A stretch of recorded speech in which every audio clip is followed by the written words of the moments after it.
Draw Steel is out. Finally, a TTRPG that starts with the letter D. Helmed by the OG of D&D YouTube and D&D Kickstarters, Matt Colville, this bad boy raised over 4 million on BackerKit and is now in PDF form. What is it? Is it good? Is it worth the money? Is it a substitute for a father's love? Let's find out, baby. Right out of the gate, Draw Steel comes with two main books: Heroes and Monsters. Heroes is kind of a DMG/player's handbook, and Monsters is like the monster manual. Heroes already gets points for slapping the glossary at the beginning of the book. Bam! First few pages, you learn all of the key terms and what they mean. I love that. Then you get to the basics of playing the game. Now this is an overview, not a tutorial, but I do want to run through a few key mechanics so you understand what we're actually talking about. This is a heroic fantasy TTRPG. Heroes overcoming impossible odds, fighting monsters, that kind of thing. There's players and a director, like a game master in many other systems. Players have 5 characteristics: might, agility, reason, intuition,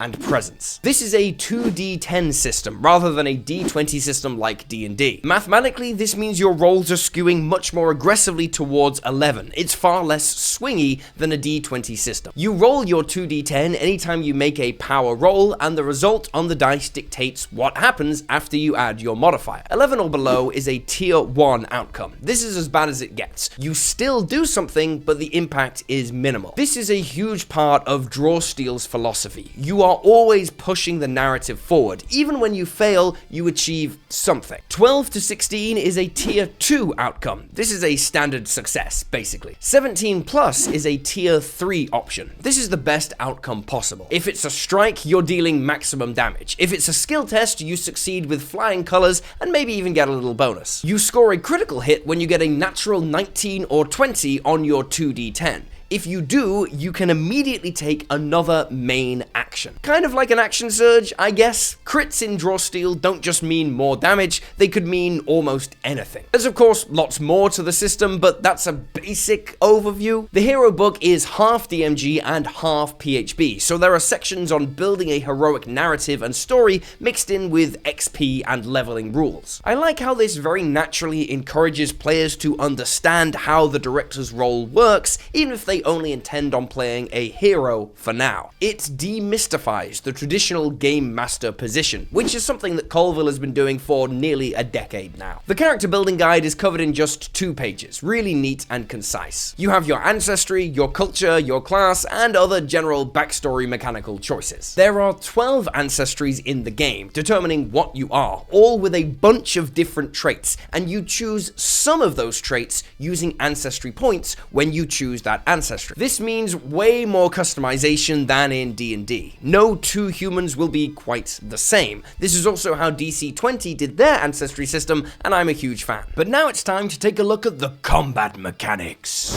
Hello, friends. Is everyone ready to play Dungeons and Dragons? Gecko, it's your turn to play. Roll the dice, Gecko. Oh no, it's Knitted Ewok's turn now. What mischief will he get up to? Hey, dude, what are you up to? Don't bother me. I'm playing Dungeons and Dragons. With inanimate objects? Yes, because I don't know anyone else who plays. This is all I have. Well, why not you start playing games? Start playing games? Start Playing Games is the largest online platform for players to find TTRPG groups for any game system and any VTT. You can join as a player or a group of players looking for a GM, or host games yourself as a game master and find players. You can even earn money as a paid GM. There's every type of game for every imaginable system, ready for any schedule you have. You can even filter for games especially designed for beginners too, so you can learn as you play. Draw Steel, Cosmere, Daggerheart, Shadow Dark, Pathfinder, D&D, Star Wars, Call of Cthulhu, there's a table waiting for you for anything you could ever want to play. Jump into one-shots or start a long campaign when you start playing at startplaying.com, and if you use the link below, you get $10 credit for free towards your first game. A great way to meet and laugh with new friends in a welcoming place, no matter your schedule or experience. Check it out, link below. Okay, let's talk combat. The big thing is there is no traditional initiative. all of your group take their turn at the same time, and then all of the enemies take their turn, and you go back and forth. Within your group, you can organize your individual moves however you'd like. This is designed to let players strategize their turns together. Is it best for the Fury to charge in first and start swinging, or for the Troubadour to go in first and get their aura going to buff everyone else? These group decisions are the heart of Draw Steel combat. Collaborative, tactical gameplay. On your turn, you get a main action, a maneuver, and a move action. Very D&D 5e style. This is a nice time to point out all the wonderful arrowed diagrams that populate this book, explaining stuff visually very clearly. They're great. There's also rules for negotiating, different types of combat, and the various ways it can progress and end depending on the aim. Again, lots of stuff you might think is only for directors, but it's great that it's here for all the players. You've also got backgrounds, careers, money, all of that stuff. Honestly, these decisions feel far more impactful in Draw Steel than they do in D&D 5e, where basically all that matters is your species and class. Speaking of classes, there are 9 in the hero book, each coming with subclasses as well. There's a lot to each class. The sensor class alone is 14 pages long, and that's pretty much all text. It's not like it's ballooned with art. I think the classes feel a little overwhelming at a glance because every subclass is directly integrated into the text of the core class. So rather than having all of your core class abilities and then subclasses at the end, all of the subclasses are listed at levels where you get subclass features. It is a scary block of text, but when you realize that you're ignoring most of them, it's quite manageable. There's also kits in the game, which are essentially weapon and armor loadouts that you choose for your character. They each have unique benefits, meaning that 2 characters which share a class might play very differently depending on the kit that they choose. It's another layer of customization and a jumping off point for your character's narrative. There's also complications, which can add another layer to your character. They're a narrative component to your character which mechanically act kind of like a feat. For example, the animal form complication lets you transform into an animal 1 tile big. Each complication has a benefit and a drawback. The animal form can see you transforming into an animal even when you don't want to, for example. It's something you and the director can play with across the story, and there are 100 of these to choose from.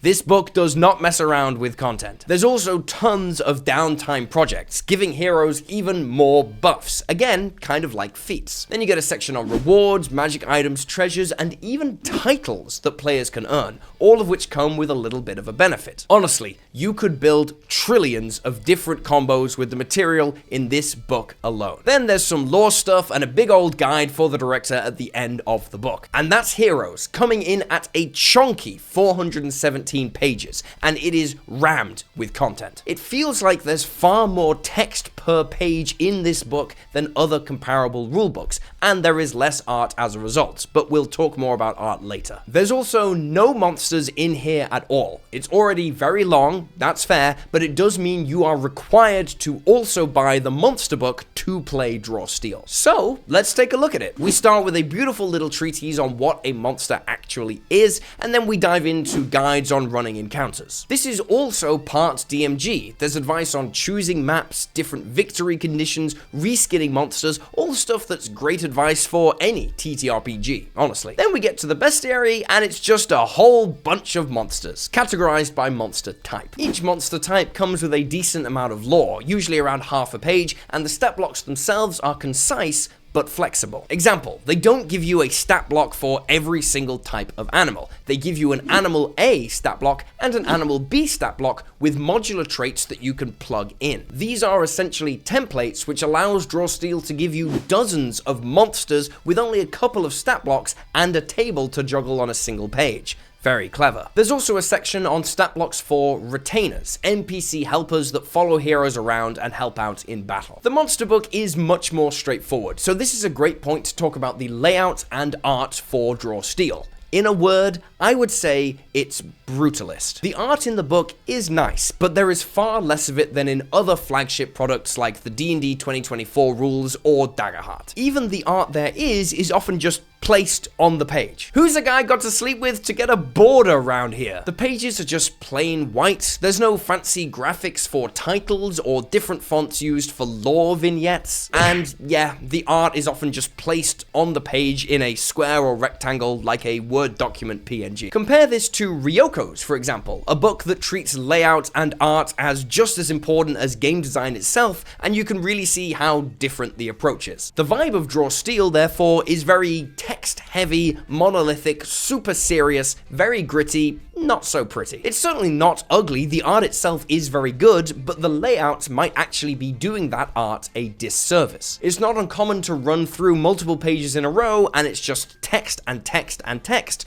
which can be a lot. But when it gets going the other way and the art is flowing page after page, it's actually stunning. This isn't a catastrophe, but as a lover of art and of artists, I think it could have been pushed more for a project of this scale. The use of art as tutorial is great though. As we've already mentioned, I love these diagrams demonstrating things in the book, like flanking. Draw Steel also dropped with the Delian Tomb adventure, which is designed as a start here adventure for the game, and it costs only £7. You get the adventure itself, you get 9 pre-gen characters so you can start playing immediately, and you get some nice maps with variations to supplement the adventure. You get the encounter book with labeled maps and stat blocks, and this badass retro style cover, which I am already in love with. You get treasure guides that you can print out and cut and shuffle into a deck of cards that players can draw randomly from when they find loot. You get a couple of handouts with quest leads that you can use to kickstart the adventure, and you get an essential rules document which has all the core stuff covered in just 4 pages. Finally, you get a deeper 75-page long starter rules guide light version of the hero's book, which honestly feels like the best way to just learn the basics of the game,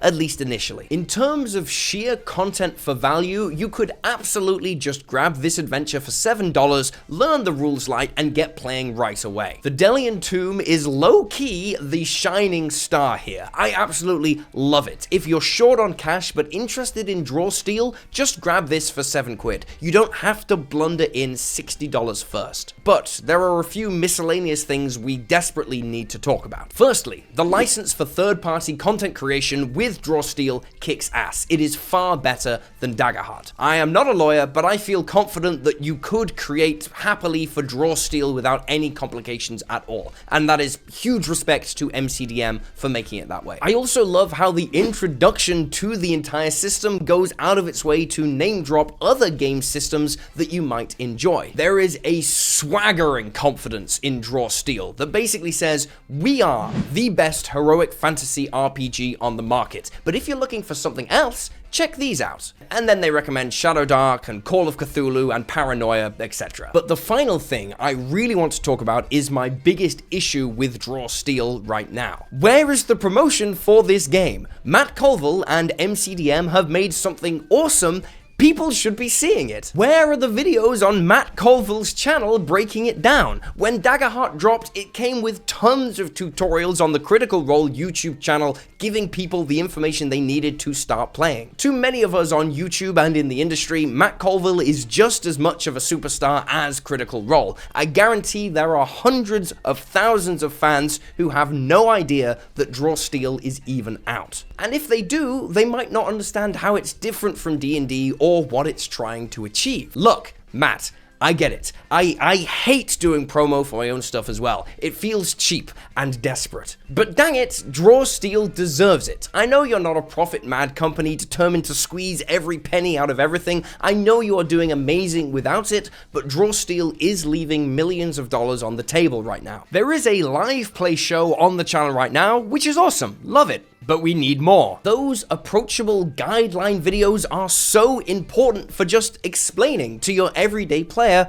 what exactly the heck this thing is. I want to see more content for Draw Steel, either in the form of MCDM booking ad spots with great YouTubers to share it with their communities, or hopping on camera themselves just to talk about it. I know it has been fueled to incredible heights of popularity by a dedicated and passionate, awesome fan base already, but the broader community still needs to hear about it. It deserves that attention. But speaking about doing a better job at promoting awesome stuff, this month's Patreon pack includes the awesome Oath of the Arrow Paladin subclass. You can check that out at the link below and grab hundreds of pages of awesome D&D expansion content if you join today. Your support is essential in keeping this channel going, and there's tons of free stuff on Patreon you can grab first to see if it's for you. Check it all out, link below. Also remember to like and subscribe, check out other videos on the channel, and yeah, that's all I got. I'll see you next time.